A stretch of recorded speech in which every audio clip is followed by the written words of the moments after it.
Hello there. Well, you're probably wondering why I've got a towel.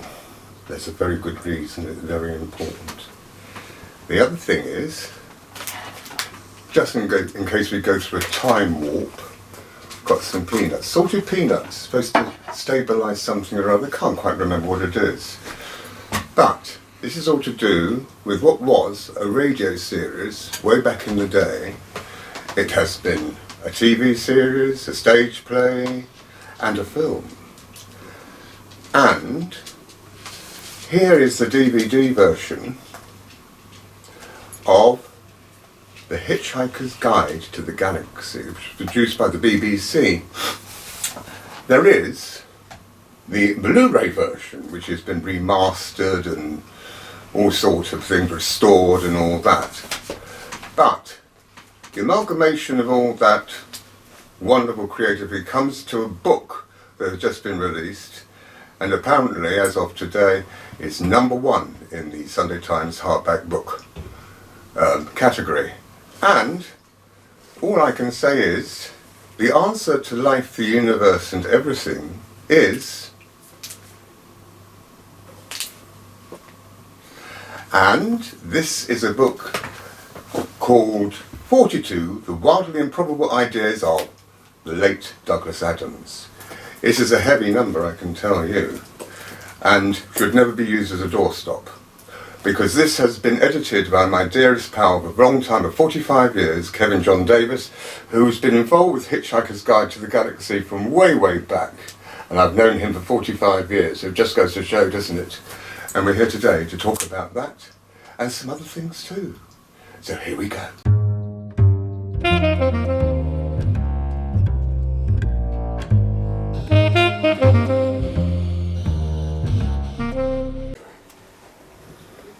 Right, 42. You're going to need your towel. I'll take that because we're outside and it's very warm. And if you happen to hear somebody screaming, there's just apologies from us. We can't do anything about the outside world. And this is not about the outside world, not even in a time. This is actually wonderful news about, as I've said already, 42. The wildly improbable ideas of this lovely man here, no longer with us, Douglas Adams. And the person I've known for 45 years, or so, has edited this together. It's been his passion ever since it first came on the radio. Of course, he worked on the animations for the television series, and of course there were stage shows, and there's also been a film version.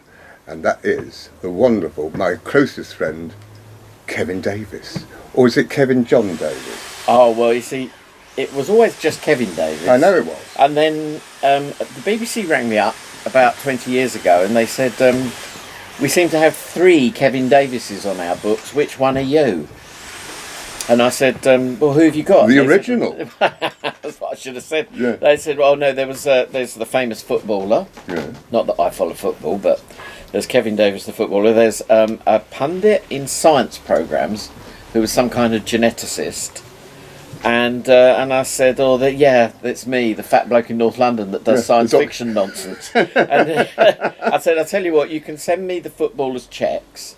I'd like the scientists' brains, you know, and I'll just keep using my middle name from now on so that you know which is which. But the other thing that's interesting about this particular show, Marc and Chums started off nearly about 2 years ago, and Kevin was one of my first guests on that.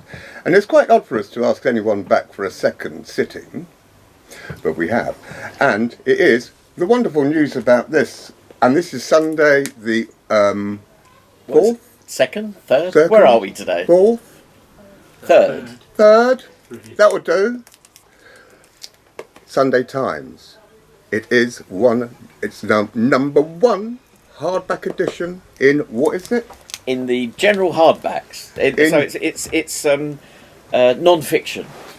When did you start doing this? How did that happen? 2.5 years ago, I got a phone call from somebody I didn't know who said that some people I did know, Douglas's family and the agent for his estate, had recommended me to do this project, which was so weird because in 2016, as you know, I'd been a bit ill that year. I'd had a heart thing, And one of my first jobs that I had when I was well enough to get back to doing things was to go to Douglas's archive, which the family had lodged at his old college, his college where he studied at Cambridge, St John's, and that's where he'd studied in the early 70s.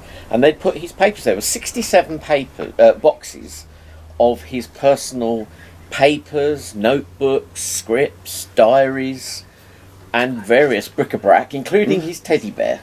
Everything's stored there. Have you still got your teddy bear? No, I don't. But I thought you keep the tradition up. We do have quite a few teddy bears in our house, but I think they all belong to either to my wife or to Liam, our lad. But anyway, the thing was, going to St John's was a treat. The first time I did it, and I looked at all this thing, all the stuff, and Douglas pouring his heart out on the page when he was really struggling to write, and he did find it difficult because he poured so much of himself into everything that he did.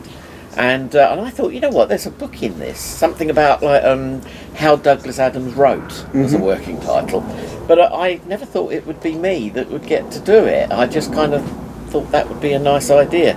Anyway, so 2020, we'd had all the first lockdown and everything, and I had this phone call saying, would you come and do it? And I said, sure. They launched it with a crowdfunding Kickstarter and on their own website, this company called unbound.com, and they announced it, and that they had a target amount. I think it was something like 60 or 65,000 pounds that they wanted, and the Kickstarter usually runs a month. They got that money on the first day. That's how popular Douglas's name still is among all his devotees. And obviously, you know, we pushed it around, we shouted a bit, the press took interest. By the end of the month, they had multiplied that. I think now it's somewhere around about 600 or 700% of that target. But now the book's out. I mean, the thing about Kickstarter, it means that the book is definitely going to happen, that the funding is secured, and that's a way of protecting the small publisher from taking the huge risk that it would be to fund a big picture book like this. They'd had a previous success with something called Letters of Note. It's a very similar sized book. They said, this is our format, which is facsimiles of actual correspondence on one page. And if it's like old-fashioned copper plate writing, they then transcribe it in text on the other page. And they said, we'll do the same thing. One of their number, Matthew, who was the guy that commissioned me, he'd been to the archive and had a look, and he mocked up a kind of small document, a rough idea of what it would be like. And so, you know, I had a kind of game plan to follow. But then it was up to me to go through and slowly wade through 67 boxes of stuff. I think I must have got through about 85-90% of the material. How many visits was that? Last year I did 17 visits. And the idea was that what I would do was lay the stuff out on the table, photograph it with my iPhone, because they were still operating strict sort of lockdown rules, because one member of staff was quite vulnerable, so they were being very careful. And so I had to just do as much as I could, photograph it, and for every day I went there, I then spent at least a week pouring through the pictures, reading it properly, cataloguing it myself, although one of the librarians there, a guy called Adam, had really done a very good job of creating a database of the basic sort of folders, you know, but the only way to get through it is to read every single page and then decide, does this fit? Is this something we want in the book? Can we find a shorter version? Is this particularly illustrative of Douglas's way of thinking? You know, does this show him in a particular light? And working all the way through, because they had everything there from cradle to grave. You know, his mother had kept certificates of like health checks that he had when he was little and things like that. But we started with his school days. That's where we seemed to get Douglas first committing himself to paper. Oh, aren't we lucky that he did work at a time when it was still handwriting and typewriting? It all got lost. Because on computer nowadays, you know, everyone's used to working on, and he did eventually work on. Where paper is not a throwaway thing because it's so rare. It's right, and anything on digital we can. It's amazing that he kept it, and I can only put it down to he had several different PAs throughout his lifetime, and I think they must have kept it in order for him because he was quite a chaotic person.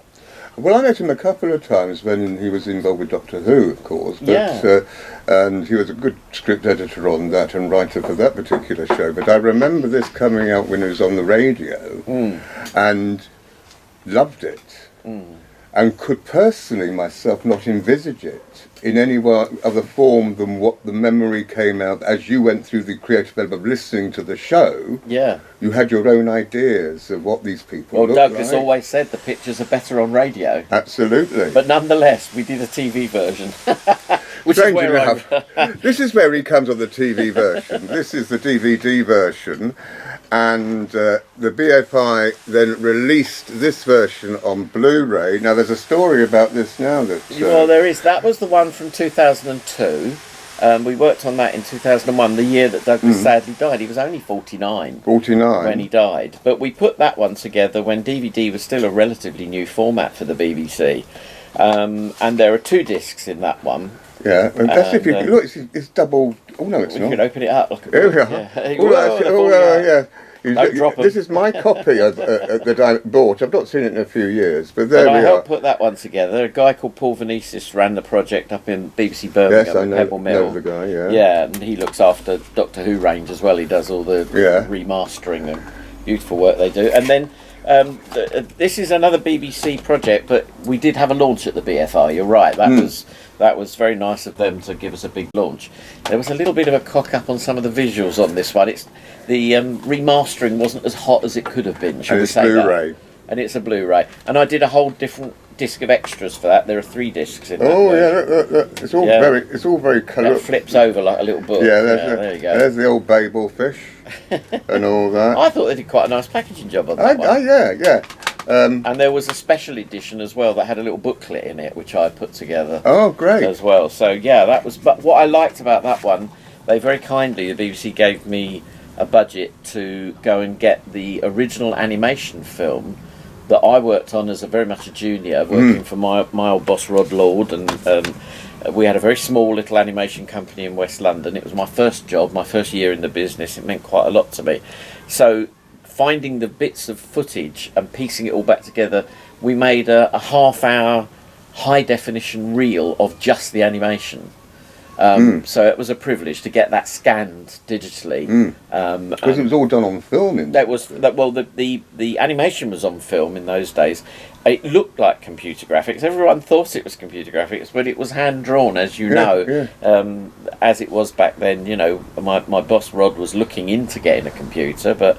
and in fact, he invested in a computer ostensibly to do the second series. But Douglas and the director, Alan Bell, they didn't really get on. They were very different men. Right. Alan was very old school BBC. He knew how to get things done. He then went on to do 30 years of Last of the Summer Wine. That was much more his cup of tea, I think. He didn't quite get all this kind of, the college humour, the kind of Monty Python style. I mean, he did direct a couple of episodes of Ripping Yarns, so he'd had a brush with, Michael Palin. They were good. Yeah, he directed a couple of those, which is why he was offered that project, I think. But it was lovely, and that was something that means a great deal to me. I then did a documentary, which is on those discs, called The Making of Hitch Hiker, and that I used all sorts of tricks, because by then I'd worked on Roger Rabbit and things like that, and I was working in commercials, blending animation with live action, using the very new digital techniques at the time. Douglas said it was quite nerve-wracking to go and sit at Douglas's house and show him the finished documentary, but he loved it.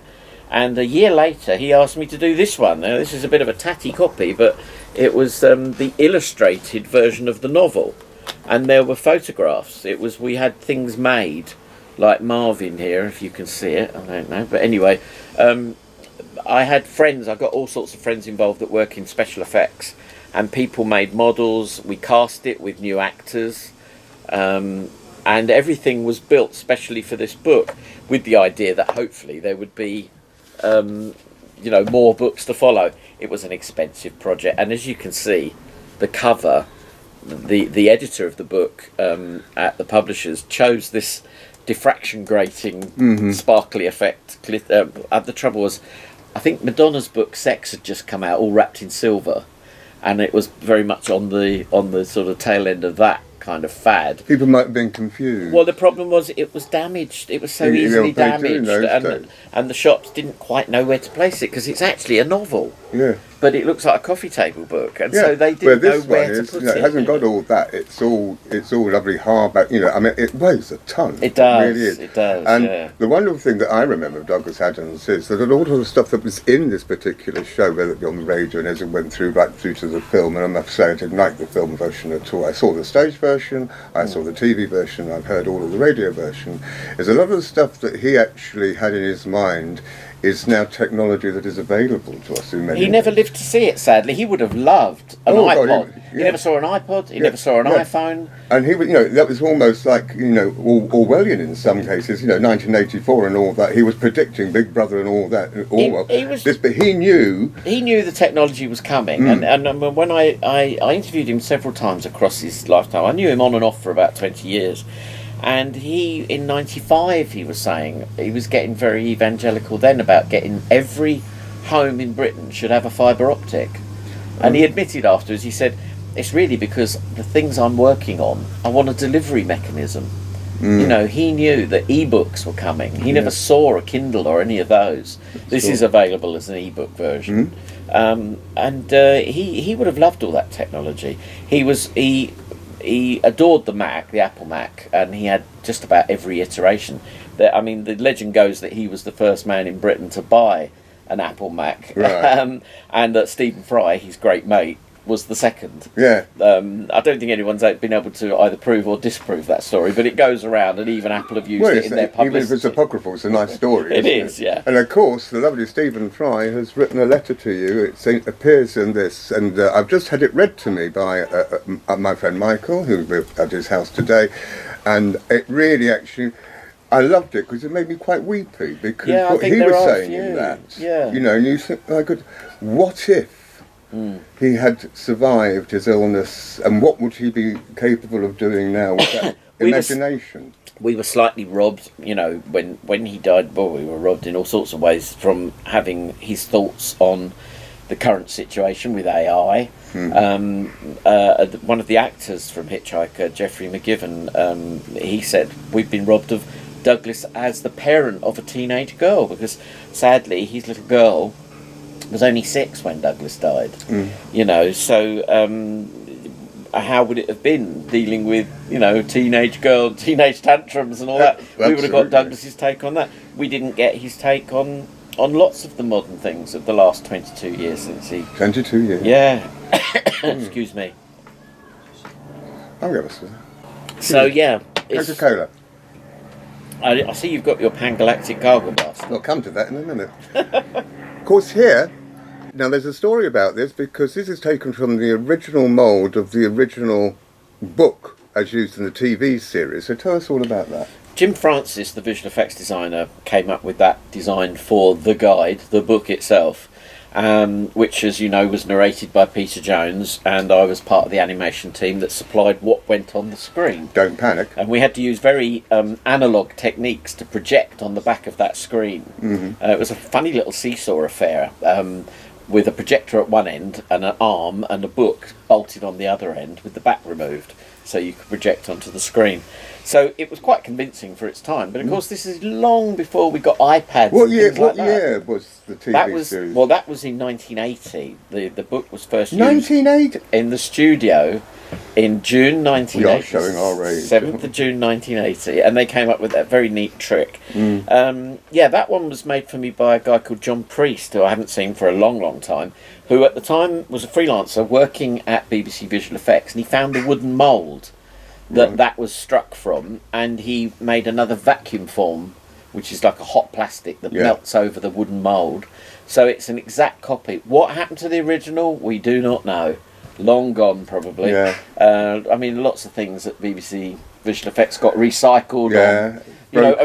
Marvin, the robot, his chest was made from a communications prop from the set of Alien.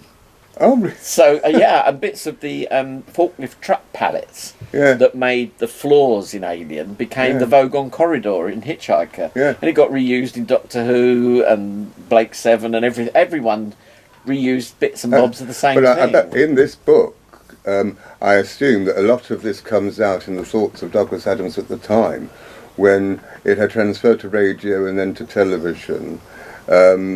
Or this is opening some secrets that people didn't know about at all. I think there are things in there that people will be surprised about. I mean, the fact that once he was famous, he got asked to write for other people, well-known people that he made friends with. I mean, he was great mates with Pink Floyd, and particularly with Dave Gilmour.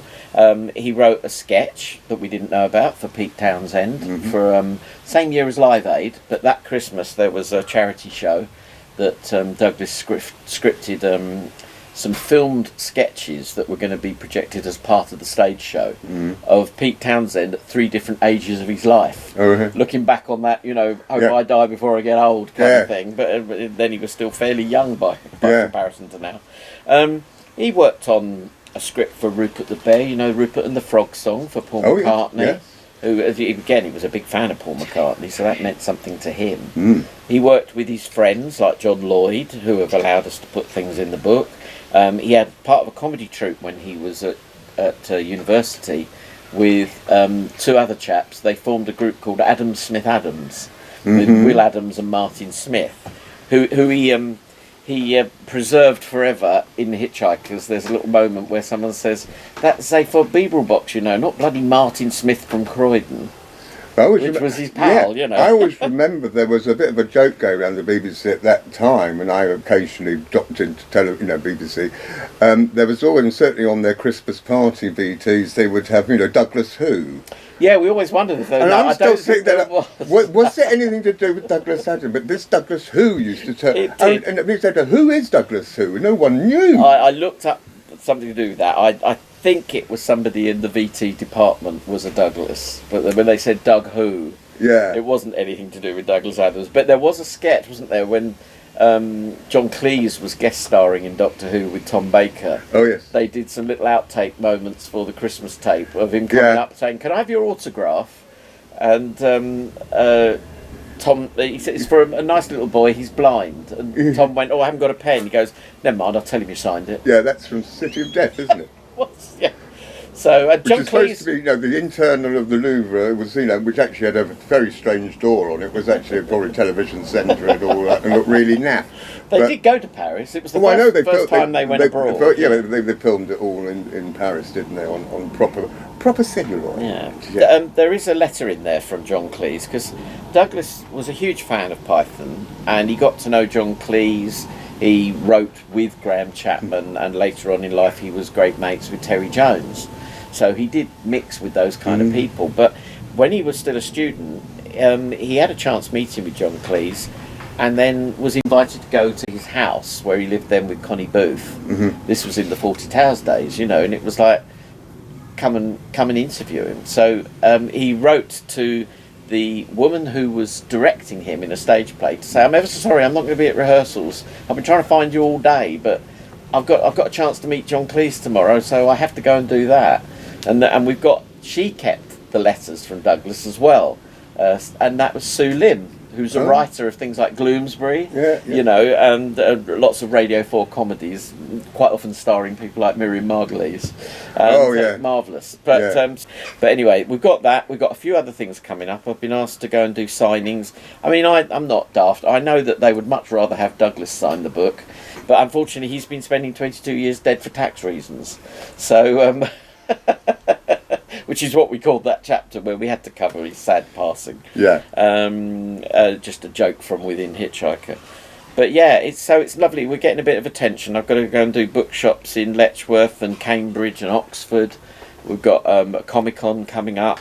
We've got at the end of October there's going to be an event on the South Bank as well. So I think the publishers, Unbound, have really pushed the boat out on the PR side of things.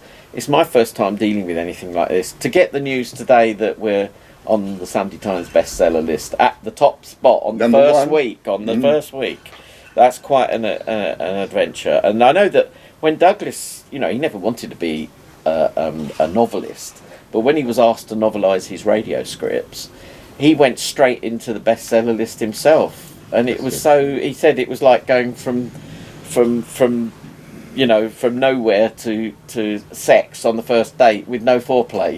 He just went whoosh.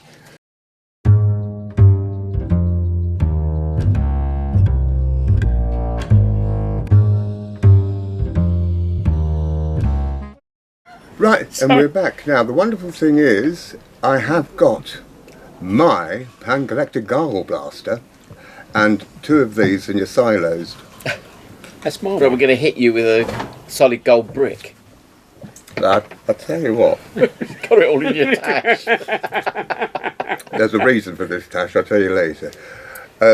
Some months ago, my friend Michael Ward, who has known Kevin for a long time, did a Marc and Chums with me, and I've asked him to be my co-presenter on this show because Kevin and Michael also go back a long way. So it's over to Kevin and Michael. Where? How far back is it now? I think it was 83 when No, I it was first before that. popped I left Gateway in 81. No, I didn't come to Gateway till 83 when I went Was it? freelance. Yeah, and I did some logo stuff for you in 84. That's right, when And I then started on my own. And you were at Gateway for about a year or so, something like that. On the rostrum. And with the rostrum And I camera. remember saying, why don't you get a computer? Do you remember that? Well, and you they said, weren't why? ready. The technology wasn't ready, was it? Oh, I used it. The Amiga That's right. came along. The Amiga 2000B I had. Yeah, but we were still doing it the old donkey way Yeah. of artwork It stage. fascinated me because that old rostrum I'd never seen used so much. Because they never used it at Gateway. Yeah, they must have invested in it for some reason. They did a Let long me time explain. ago. Gateway was a little studio in North London, in Palmer's Palmer's Green, Green. where we now live. I was living in Tottenham at the time, so it was an easy... Can I correct you? It wasn't a studio, it was a garage. It was a double shop front with an extended garage on the back, which was their studio. It was very cottage industry, but it was lovely. I liked the atmosphere It there. was I lovely. liked the people. You had a very young YTS trainee, I just talked to him about David Graham Hicks, who yeah. became a cameraman, and he's still a cameraman, although he's finding it very hard. David said to me recently, and you think that he was a trainee teenager all those years ago, he said recently, I'm being replaced by robots, Kev. He says, I used to do all these jobs. He used to get flown all over Europe and the Middle East and things and do conference videoing. Very boring, but very lucrative work. And he said there'd be 5 of us with 5 cameras. Yes. He says now it's 1 man with 5 cameras, Yeah. robot cameras. And he says, and I know because I go there sometimes to set up the You robots. can blame BBC News Department for that as well. Well, you see it on the news every night Yeah. now, don't you? The robot I cameras. like it when the robots go rogue. Go. And they start travelling around on their own because all the software's gone up the It's creek. because the news is a bit boring. The camera just pans away, looks somewhere else. Anyway, I want to go back to watching you because I think I might have said it to you, Mark, at some time.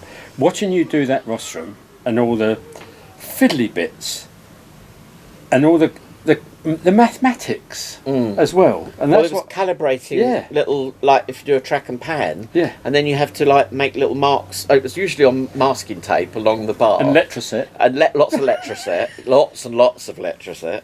Yeah, and you'd have to calibrate the little sort of cushion at the That's end, right, so yeah. the little points got closer and closer together, so that you pan it, and then because it wasn't a computerised No, rostrum and camera. you did those logos for me. The Lancia logo was brilliant. That was the one that looked like a neon. Yeah, It looked like a neon, and you had the star effect in the background. I don't know it where was you got very of the 80s, wasn't it? Yeah, but really, when you look at it that. now. A number of people say to me, "What computer did you use in those days?" And I said, "I forget. I think I made it myself." I said, That's right. It was a kit. grab the It could credit. have been a Sinclair, whatever Yeah, it was. well, one of I've those still got my Sinclair upstairs, and it still works. What, you C5? No. You could put it upstairs, actually, couldn't you? No, I've converted that back into a Hoover vacuum cleaner.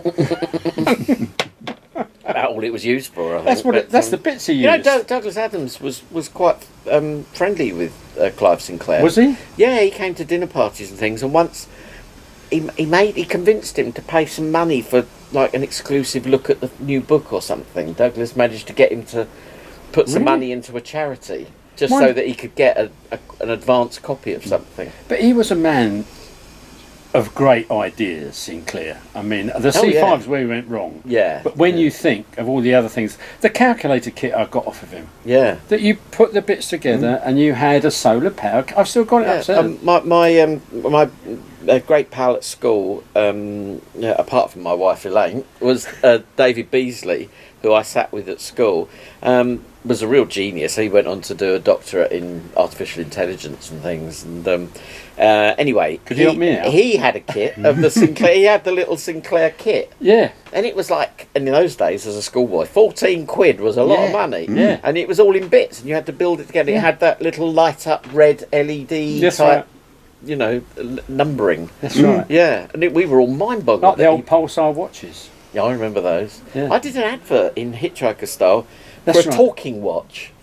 Somewhere I've got the graphic of but it. they do make them for blind Well, people. now, I mean, you get, your Apple Watch and everything is beyond anything But Douglas would have it's the guessed. speed at which they talk. Because a friend of mine's blind, and he had his watch which worked with his phone, and he said, I can't remember which way to go. And I said, but it's all right, I'll get the map. He said, no, it's all right.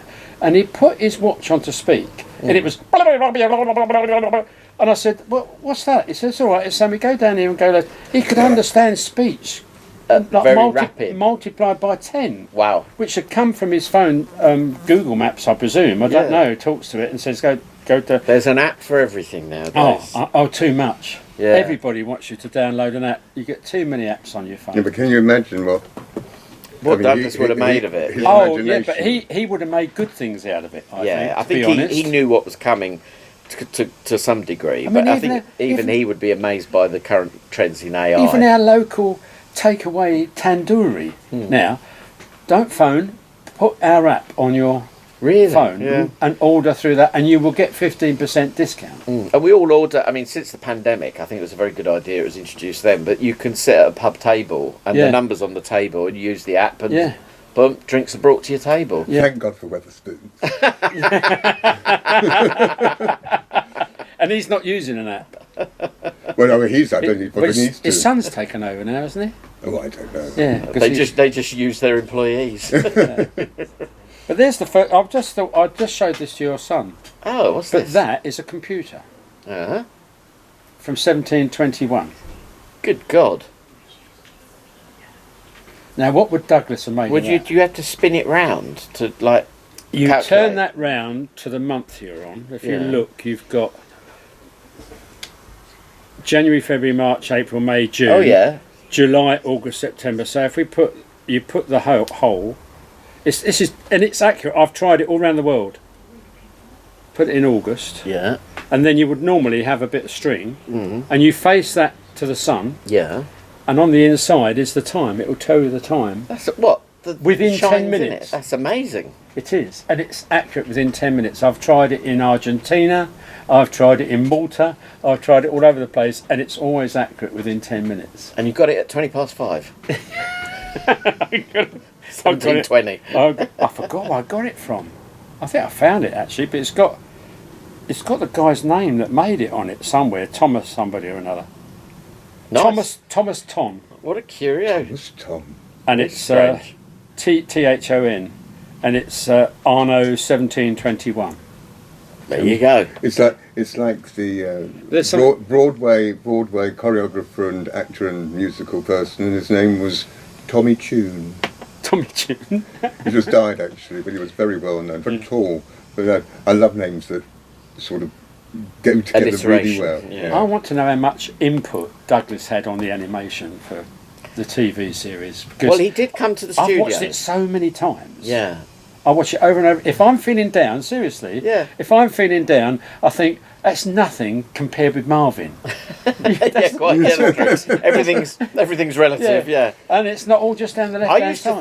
to think that maybe Douglas was, when he was writing Arthur Dent, he was writing about himself. Yeah. But if you know how Douglas, particularly in the early days, struggled, with depression and things, he's much more Marvin. But in later years, especially I think didn't when know his that. little daughter came along, he was much more cheery.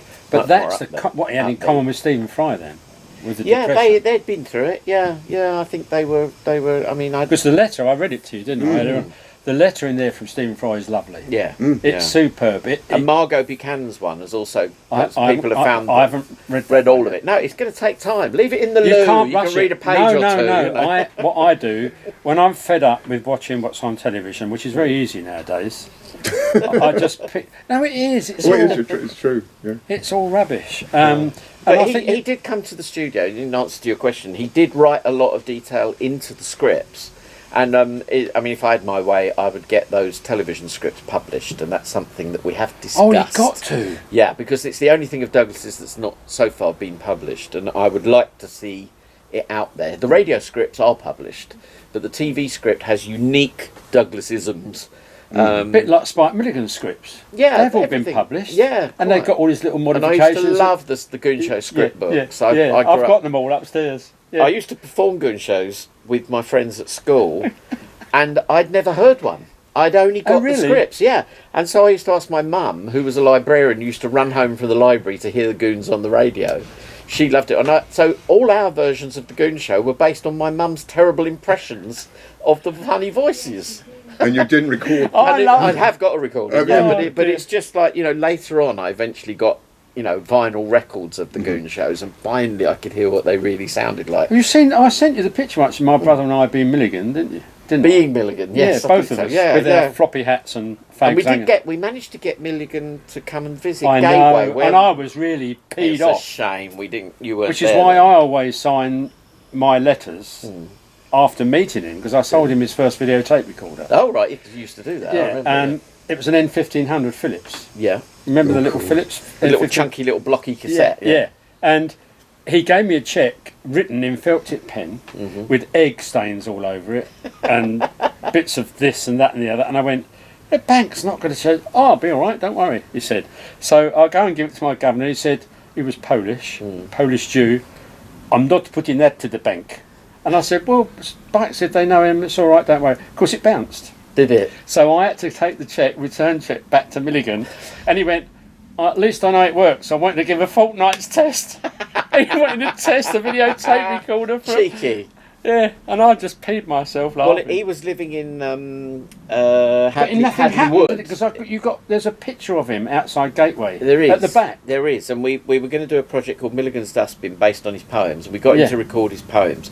In those days, it was Jump 85. into a dustbin and dance. Yeah, he was very. That's one of his. He was very. He was slowing down even then, but nothing like he was at the end. At the end he got really. Bless him. It was only earlier this year that I listened to all of his war memoirs, which I love. I got all talking the books. And I listened to him reading it. But the last two, he's really quite. Have you read slow. Pacoon? Yes, I did. Do you know what? That's one of the few things of his I didn't get on with. I loved it. I think I came to it too early. I was too young when I first read it. It's a bit like Hitch Hikers. If I'm depressed, I must have read Pacoon so many times. I can quote bits of it. It's like, he had a mobile face, meaning he always took it with him. Little silly little things like that. Very good, yeah. And Core said the crow, balls said Milligan. Who wrote these legs? Did you write your legs? These are a terrible. What's the author of these legs? He talks to himself in the book. Yeah, I mean, I loved the Goon Show as a kid, and I would do recordings of the Goon Show with friends. And I also loved Doctor Who, which is how Marc and I first met through the Fan Society. And when Hitch Hikers came along, it seemed like a synthesis of the two things that I love most, Goon Show and Doctor Who. And, with that kind of crazy, warped, sort of surreal sense of humour, the sound effects and the imaginative use of all of that and the music all blended together. Our late friend and somewhat more closer to home, John Nathan Turner, always used to say to me, God rest his soul, do you know what, Marc? The memory cheats. That was one of his catchphrases. He always says the memory cheats, whatever you think's there. And of course, if you don't, thank God for that Facebook. We've got things, suddenly it will pop back and you say, oh, that's right, because it reminds you, this is what you were doing in 2010. You think, oh, that's when I went to that, wherever it was. You're sitting there, counter. But the mind does play tricks with you, because why? I'm just trying to think when we It's just played a trick on you, you've gone. Don't do a Mitch McConnell. I must be standing for American presidency then, mustn't I? Oh dear. No, I'm just trying to think. When I left Gateway, I thought it was way before then, because we didn't buy what Matthew calls the big house. Yeah. We passed that on the way here. Yeah. He had a beautiful house, and we used your swimming pool for filming. Do you remember? Yes, for the towel. We did a Hitch Who Hiker was towel that girl? commercial. Jan West. Jan West, that's right, yeah. Very good artist. Yeah. Yeah, not that towel, a different one. Luckily, I had the right colour, because he asked me to get him a towel. Oh, the yellow, yeah. That was strange, wasn't it? Yeah. Coincidence. I must have tuned I'm in. very pleased with the book, though, because the designer, who I never met, and I still haven't met, I've talked to him Oh, now. really? But, yeah, because I had... there was another member of staff who was assigned to look after the project, because I'd never laid out a book before. But who did She worked with him. Who worked out then, for example, you got bits that I presume, because you've got repeats of handwritten stuff. Yes, And transcripts. then you yeah. got some comments as well. I write my job was to choose the stuff, write the blurb that explains what you're looking at, do some of the transcripts. I did most of them, I think. Somebody else took over. I got very ill, as you know, in the middle of it all.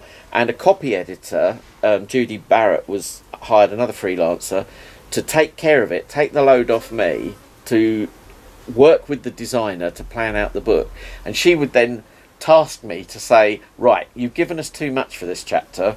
You've got A, B and C, you can only have A and B. And I would then have to choose like what could fit and what couldn't. You know, so and it was great. She was enormously helpful. The only trouble I find with this book, I'm deliberately not wanting to do what I've just done. Go backwards through it, yeah.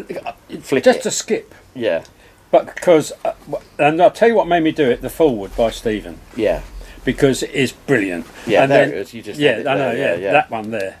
And as I pointed out to Mark, I like the fact that it's all handwritten. yeah. And then you've had it translated. But whoever did that for you then, the girl, did very well. I mean, I'm up to Well, page. she wrote the introduction, which Yeah. is why it's not like me writing Yeah. as me. Yeah, I But realise. after that, she kind of does it in the more like third person sort of thing. Yeah. And then she sort of imposed the strictures on me of like, you realise you've overwritten this bit, you know. 'Cause she says you're not writing another biography. There are Was she several good proofreading biographies. as well then? We proofread together. One point, because I was having chemo, I sat there proofreading on my phone with a drip feed in the other arm. I'm always going to remember that part of the project, you know. It was said. So, hey, listen, do you want your one signed? Oh, yes, please. Because I've got one Where are you going to sign it? under the big 42, usually. Just the next one. There it is. Oh, that there it one is. there. That'd That's be got plenty of room. Perfect. All Make right. it personal. You can be rude Yeah. if you want. What's your name again? Sonny? Well, mister, I'm normally known as Mike. To Mike. I tell you what, I'll do it in the fine point. Make it look more grown up, shall I? Oh, you don't have to. I'm a kid anyway. To Mike. You can put love and kisses if you want. I don't.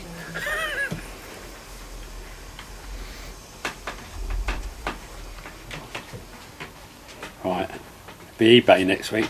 This is a boring bit of the video, sorry. It says, to my dear old friend and former colleague at Gateway Films. Latterly, Merlin Productions. Then Merlin.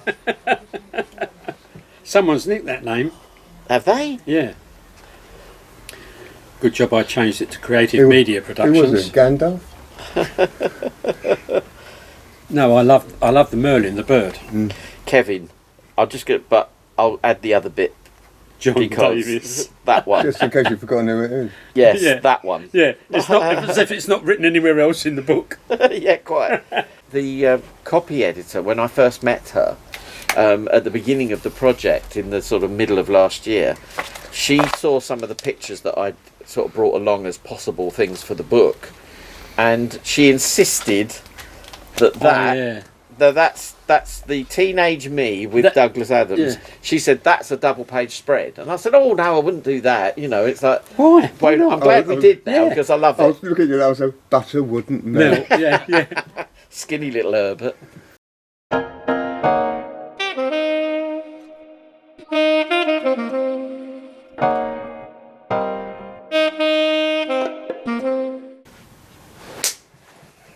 I was just got to have another one of these. With a lovely chat so far. Another special guest here. Somebody I've known since birth. Strangely enough. You wouldn't believe it. How many years is that? Now it's 31. Best not to think about it. I'm not thinking about it. Old man's bones and all that. The situation is, my lovely friend of nearly 45 years is really, isn't it? This is his son, Liam Davies, who, by some extraordinary situation, has ended up in television. No, funny thing there. I wonder how that happened. Well, I did originally. I didn't want to. It wasn't until going to college, then suddenly I was like, actually, this sort of works. And, but it didn't take. It took until more recent years for me to actually take off properly. So, what college did you go to? One in Camden. It was a city in Islington, and that's a long time ago now. So over. So what were you doing decade. there? Then suddenly you went into media. Yeah, well, I was I went to college and deliberately went and did a media-based course. Suddenly the penny dropped and you went, actually, you know Dad what? can do it, so can I. But not in. But what's been good is it's not exactly the same way. You know, he was started with animation and then went into kind of got the director gig and things, whereas I'm gone more into the edit. And that's where I now work. I'm an assistant producer now. 31, an assistant producer. Amazing, Well, isn't it? There's some people. I think there's someone I know who's 25, I think, and is already into a coordinator role, which is It's like your dad, depends on isn't it? when you get. It's a passion, isn't it? You get bitten by the bug, don't you? And It's about. I mean, Dad's always, and it was always felt. I felt a little bit of that kind of like, I need to find my own topic and things. Whereas he always had Hitch Hikers and Doctor Who were like, and was fortunate enough to be part of the whole scene and whatnot. Whereas I've never really sort of fell into any particular. Like I liked all these things, but I didn't really fall into any particular thing. I just like storytelling, and it doesn't matter what it is. Like that's why I'm happy to. At the moment, I'm working in reality TV, which I can't stand and I don't watch, but making it is fun. So Who does? you'd be surprised. A lot. We watch his programme. We Oh, quite that's enjoy different. it. Yeah. That's different. But you look at a lot of the, I'm going to say the word, I don't care, crap that comes out. And I must Won't be get any honest, what is the name of your current The current series? series I've been working on is a Channel 4 show called SAS Who Dares Wins, but I'm working on the American version. So it's the same show, but they're putting it out with American celebs. So it's sort of Celebs, you Yeah. know, those celebrities, you know, what are they celebrating? Lack of talent? I don't know. paycheck. But a lot of the things, you know, because I remember when you were much younger, you did things like the 48-hour film. Yeah, that was I didn't make that. I was starring in it. Acting? With dad directing, and acting wasn't for me. Mostly in the way that I've just had no patience. Well, I think your dad's been often saying to me after the amount of conversations we've had over so many years that he's no actor, but I tell you what, he does put a damn good expression onto it, you know. And I think that from progression into that, from acting, you find a lot of people don't. They like the idea, because I think Douglas Adams wanted to be an actor, didn't he? He wanted to be a writer-performer like his heroes, the Python crowd. Yeah. But he didn't quite have the performance down. Well, the did he? people who Like, worked with him and good at appeared writing. with him on stage said he was terrible because he would start grinning when he was about to deliver a funny line. He was laughing before the audience were.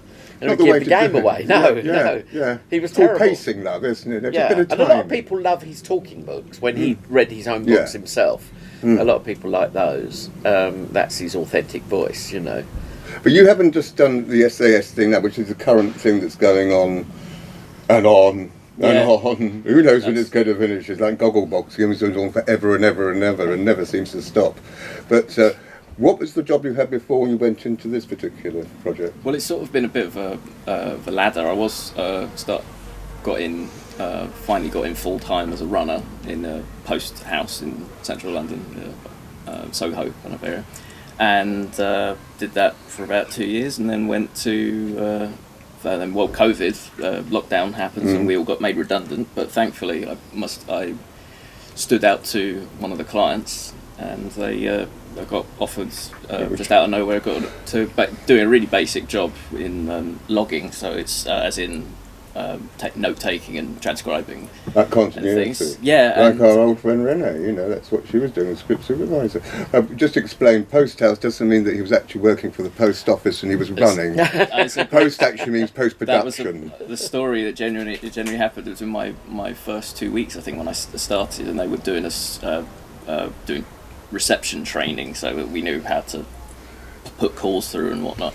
And somebody buzzed in at the front door, and this guy came in and just basically tried to hand us a letter or like an envelope and walk away. And it was like, "Excuse me, like what's this?" And then we go like, and then it was a bit of a language barrier, but it was saying like, "Who is this for? Is this for someone?" You know, and then he said, "No, it's my driver's license. So you know, I want it to send." So no, post house, not post office. If you turn around and say, "Can I have a first class stamp?" You know, we go special delivery, please. Yeah. But we all found it fun. But the lady that was training me at the time, we actually looked up where the nearest one was and sent him in the right direction. But it was it kind of went. It's an easy mistake, but it's. Well, it's still It's a funny still one. funny. But I've always admired, and I've worked for Zalika for many years now, and all that, and you know, I've seen rough cut edits of some of your stuff in the past, and I honestly, and you're now doing it, you know, as a professional producer and all that sort of, and editor,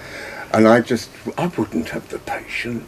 It's you've got to be prepared for a lot of changes, and you know there's Where you think and you've also done a really good job, and they look at it and say, yeah, that and this happens in everything, any series or film or anything, whatever you're on, and that you've got to sort of find that balance of getting along with. Being able to get along with people and just go, look, nothing's personal. It's just about basically everything that I've been involved with so far has all come out looking good. Mm-hmm. So it's kind of if there's someone says no, we're gonna redo this, you don't go, oh I'm no good. You just gotta go, bugger, and then, all right, now what? Okay. Do you want to stay in the niche of just editing and all that, or do you want to do other bits within the? I'd like to go. I'd love to do more on location if I can. Like so, last year.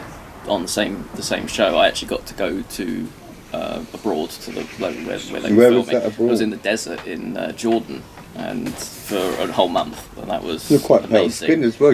I never burnt the whole time, out there, which is I don't know how. I know it didn't tan and I didn't burn, so I don't know what I am. You've had too many galactic gargle blasters, probably. More than likely. Yeah. That was.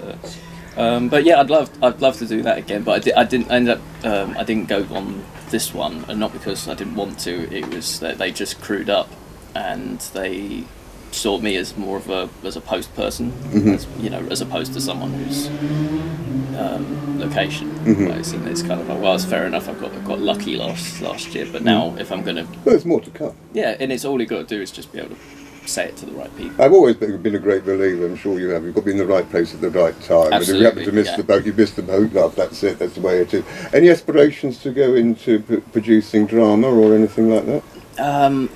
At the moment, I'm just sort of it's taking every year as it goes. I'm on the right path, and I like being in the edit. I'm working with people, and the whole thing of like at the end of this contract, we will have created something, and it's out there. Whether anyone likes it or not, or it's whether it's highbrow or not so much in reality. Product, isn't it? If there's an audience for it, they're going to enjoy it. But at the end of the day, we've got to work in this particular medium that we're all in. Is the fact it's got to be a team effort, isn't it? You know, the one bad apple situation always really gets on my tits, but it does happen occasionally.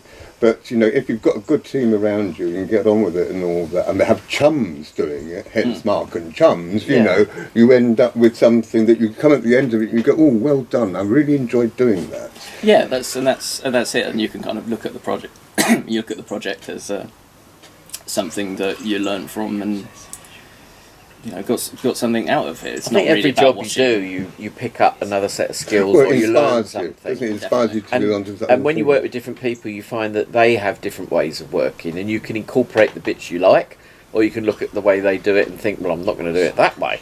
You learn something, and you add it to yet another tool on your belt. so to speak. Absolutely. Yeah. I mean, as an actor, I just go in it, and hopefully I can remember the lines. But I do like doing improvisation because I'm about to do a film coming up soon where there's no dialogue. Oh, okay. What's silent? It's surprise. Okay. Surprise.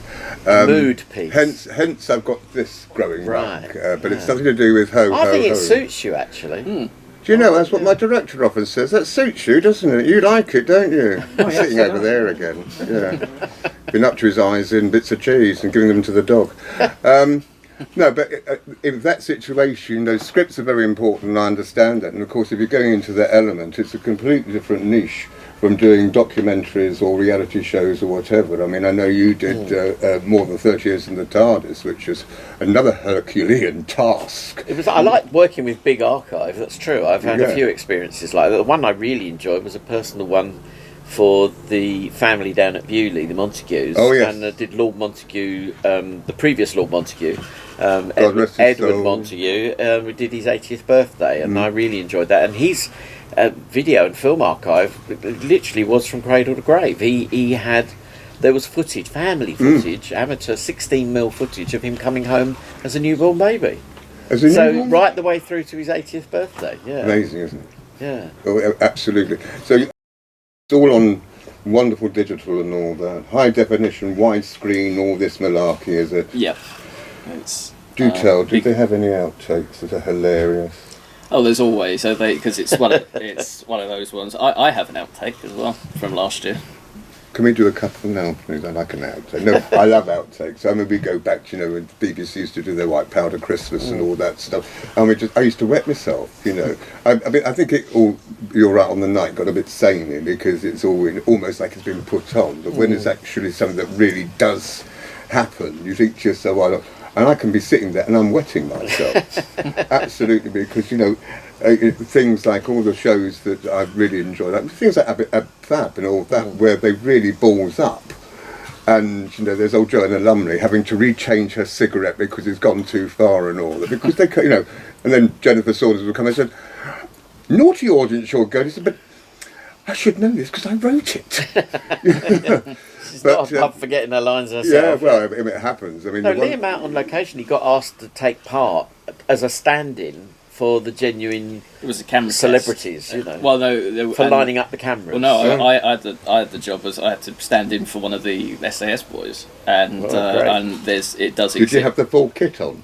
No, it was just it was just for placement, so they could Yeah. line up, and the operators could sort of figure out like to do sweeps and whatnot, and we all had to run in, get up on the stage, and then the others would all come in and stand in front. And I got to the stage and went up and just went. Got on your face. And I've got, fortunately, I managed to record it on my phone off of the screen, so I have got that. Well, I mean, the awful thing about being an actor, one would say awful, because I mean, as you know, I never take it seriously anyways, and I always say to people I work with, that I say, if there's any outtakes, I'd love to see them, certainly if I ballsed up. And unfortunately, for some of them reasons, there's not many of me ballsing up, but other people do, and it's actually quite nice to be on the other side, but the other person's ballsed up, and you're just looking at them like that and going, you fucked that up. Should we start again, and all that. I remember editing a video for you. Oh, yes, yes.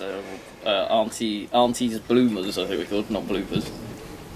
Have you still got that? I've got it somewhere. It's online on your Facebook, because Is I saw it recently. Auntie's Bloomers. I saw the one you did when we were doing the city site. Is that one? I think it might be, yeah. That was, We'll have to give him a Beachy bit. We'll have to give him a bit of VT of that, so you can put that in, because that's when you edited that, didn't you? Yeah, it was like one of my early ones, and I was at college at that point. So I was. So you made it like a project.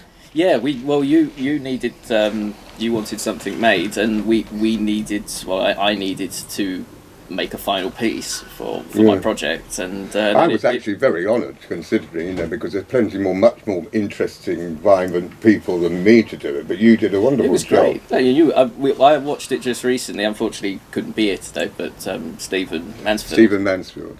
Oh, he's got another thing coming. I tell you, he's not going to get away with it. You know what I mean? Still, it's been a fantastic programme for me, slightly different to what we normally do. And the only problem I have now is, well, I've had, excuse me, Another drop of Pangalactic. God, Boy, it gets caught in your tash. I'll take your nail varnish off that then. I have, of course, because when one's a poor actor, one can't afford to buy hardback books these days, and it's such a pity because I'd love to have one of these on my shelf. You know what I mean? Is that my cue? I think that's my cue. That's for you. That's very good. I'm very proud to have this. You're welcome. I really am. Are you proud of your dad? Oh yeah, especially today, seeing the. And his lovely wife is here today, but Elaine does not like appearing on television, do you, Elaine? Not really, no. No, not really, no. You've got the patience of a saint, that woman. So would you do the honours? Yes, sure. For me? Yeah, what was and your thank name you. again? Auntie Marc. Okay. I mean, your handwriting is about as bad as Douglas Adams, isn't it? Cheeky.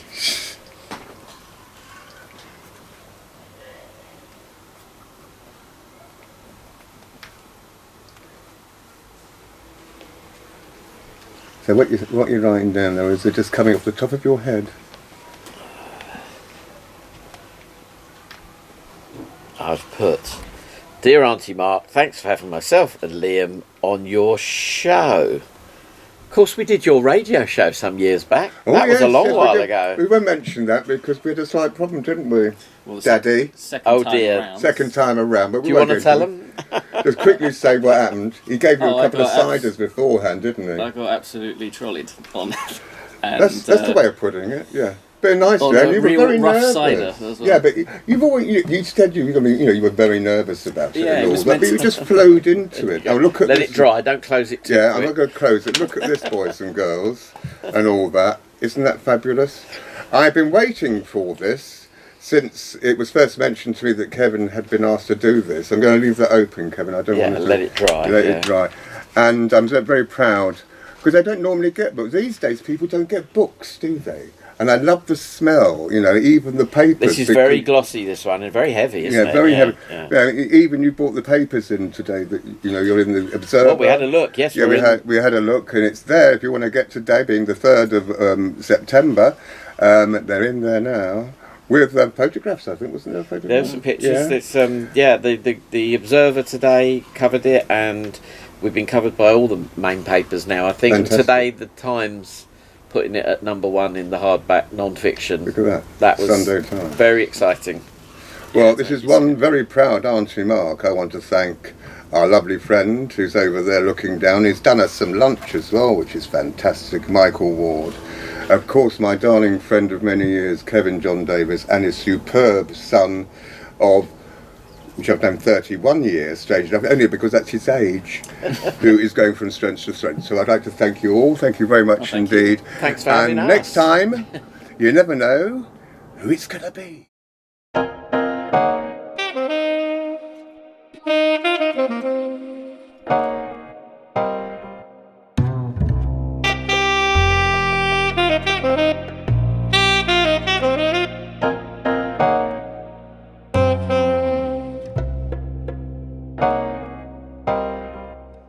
Thank you.